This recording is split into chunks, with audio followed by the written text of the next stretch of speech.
Bonjour tout le monde, bienvenue sur ma chaîne. Alors aujourd'hui je vais vous présenter un dessert typiquement turc mais que j'ai revisité comme un gâteau en fait et c'est vraiment un super bon gâteau, très léger.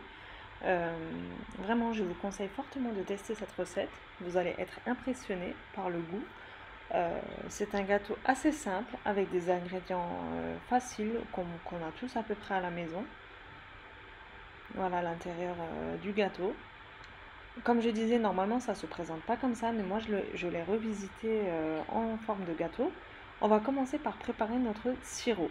Alors pour cela, j'utilise environ 300 g de sucre, donc l'équivalent d'un grand verre. Je le mets dans ma casserole et je vais commencer à faire, oui, je fais fondre mon sucre pour obtenir un caramel. Mais attention, il ne faut pas qu'il brûle, sinon vous aurez un caramel au goût avec un arrière-goût amer. Donc c'est pas ce qu'on veut, il ne faut pas que le sucre brûle beaucoup.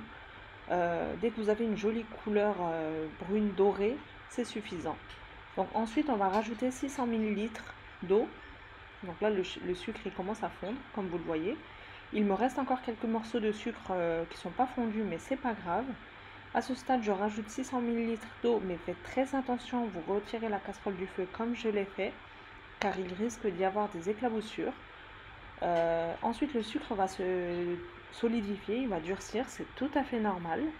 Vous laissez vous porter à ébullition et le sucre va refondre de nouveau. Donc après, une fois que c'est fondu, vous laissez mijoter encore 5 minutes et ensuite vous pouvez le retirer du feu. Donc pendant que le sirop baisse en température légèrement, on va commencer à faire la crème qu'on va mettre au milieu. Donc là, pour cela, j'utilise 400 ml de lait, c'est-à-dire 2 verres avec mes verres qui mesurent 200 ml, une cuillère à soupe de farine, une cuillère à soupe de maïzena, 2 cuillères à soupe de sucre et moi j'ai utilisé du sucre vanillé que j'ai fait moi-même. J'ai rajouté 2 cuillères à café. Mais si vous n'avez pas du sucre vanille maison, vous pouvez très bien rajouter 1 ou 2 sachets de sucre vanillé. Voilà. Et ensuite je rajoute un jaune d'œuf. Je remue le tout avant de mettre sur le feu pour éviter qu'il y ait des grumeaux à la cuisson. Donc bien mélanger jusqu'à ce que tout soit bien fondu.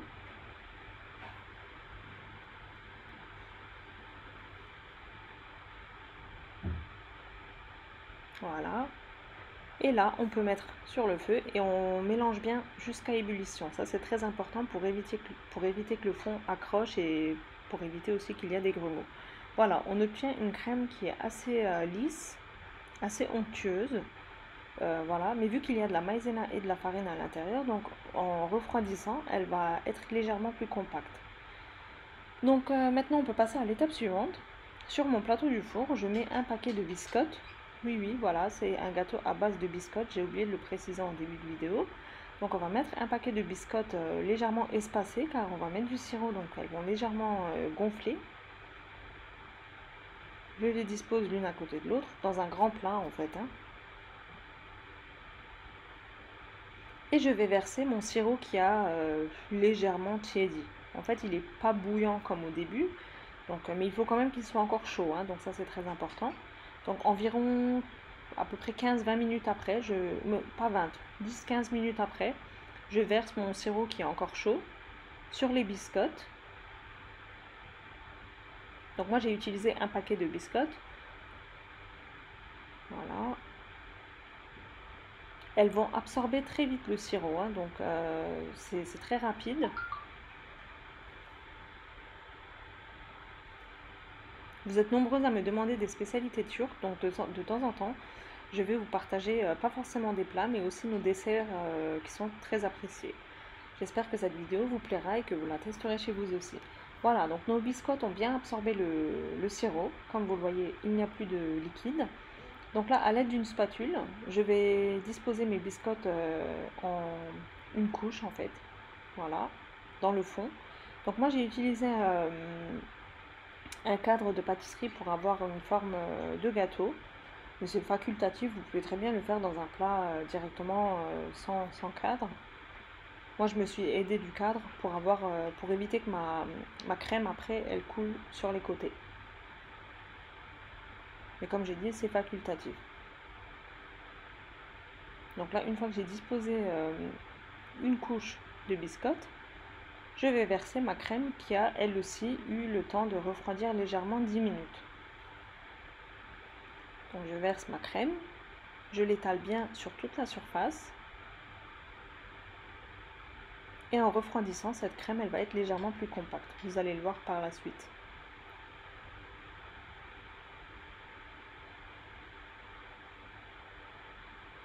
Voilà, et là, je remets une dernière couche de biscotte.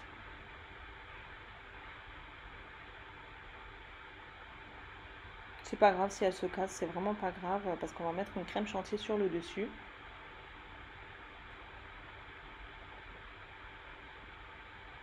Voilà, j'ai mis mes biscottes. Et là, je vais laisser refroidir légèrement environ une demi-heure. Le temps que la crème, elle ait le temps de prendre un petit peu. Voilà, au bout de 30 minutes à peu près au frigo, ben, la crème c'était bon. Donc là, je prépare ma crème chantilly. Pour cela, j'utilise une brique de crème liquide entière bien froide et j'utilise un sachet de poudre à chantilly. En fait, ça se trouve dans les épiceries turques. Là, dans la vidéo, là, j'ai oublié de vous montrer le paquet. Mais c'est vraiment facultatif. Si vous utilisez de la crème liquide, vous pouvez très bien utiliser du sucre glace et de la chantilly fixe. Vous savez, les petits sachets. Donc vous en rajoutez un et vous aurez le même résultat. Vous mettez 3 cuillères à soupe de sucre en pot, de sucre glace et un sachet de sucre oui, chantilly fixe et vous aurez le même résultat. Mais si vous allez en épicerie turque, vous trouvez facilement les sachets de crème chantilly. Donc c'est la même chose. Voilà, donc là, comme vous voyez, j'ai enlevé mon cercle et la crème, elle est bien compacte. Et là, j'étale ma crème chantilly sur toute la surface ainsi que les côtés. Et là, sur les côtés, je vais verser de la noix de coco sur les côtés. Donc, je relève légèrement mon plat et je saupoudre sur les côtés. Comme vous voyez, moi, j'ai pas vraiment lissé la surface car on va venir recouvrir avec plein de fruits secs. Donc, c'est pas obligé d'être parfait la déco.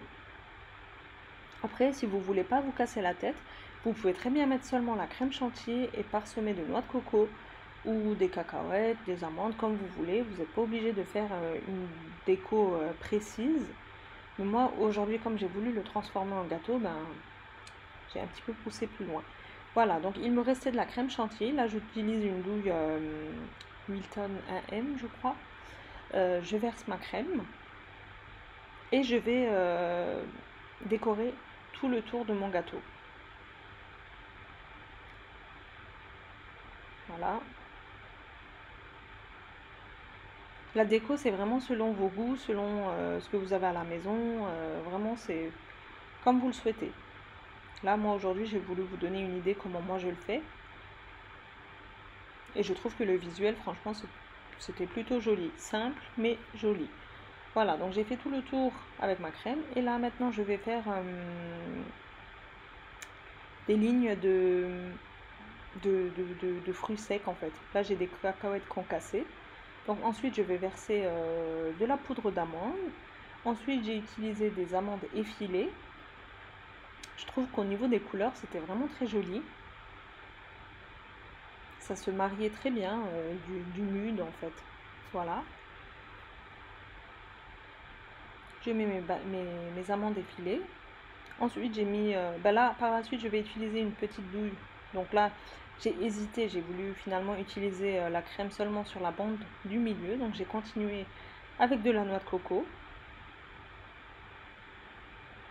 Et si vous faites la même déco que moi, je vous conseille de suivre euh, les, les étapes avec le même ordre en fait, pour pas que ça gâche le visuel. Donc là, je arrive au milieu, je fais une petite bande avec ma crème. Et au milieu, je vais mettre des griottes confites pour apporter un petit peu de couleur. Voilà, je trouve que ça fait très joli. Un gâteau très simple, mais je trouve franchement que c'est joli. Donc dites-moi en commentaire ce que vous pensez de ce gâteau. Si vous le connaissez, donc c'est le gâteau à biscotte, hein, le dessert à biscotte chez les Turcs. Donc vous avez peut-être connu ou vous connaissez peut-être ce gâteau. Donc j'aimerais vraiment avoir votre avis sur cette recette en commentaire. Voilà, donc là je vais vous laisser avec la suite de la vidéo où je vous montre la texture de plus près. Donc bien laisser reposer au moins 1 heure le gâteau au frais pour que la crème chantilly aussi elle a bien le temps de prendre. C'est très moelleux, c'est très bon. Franchement, c'est la crème et le sirop au caramel, ça se marie super bien. Franchement, ça fait un joli équilibre. C'est pas un gâteau écœurant, au contraire, c'est vraiment très léger. Et franchement, je trouve que c'est très bon. Donc, n'hésitez vraiment pas à la reproduire chez vous aussi. Si vous n'êtes toujours pas abonné à ma chaîne, bah, n'hésitez pas à le faire ainsi qu'à activer la petite cloche. Euh, voilà, donc c'est tout pour moi pour aujourd'hui. Je vous dis à très bientôt pour une prochaine recette. Et dites-moi en commentaire si vous avez des recettes en particulier là avec la période des fêtes qui arrive. Donc si vous voulez que je partage des recettes qui viennent de votre part, bah, n'hésitez pas à me le dire en commentaire et j'en prends note. Voilà, donc je vous dis à très bientôt pour une prochaine vidéo. Bye bye.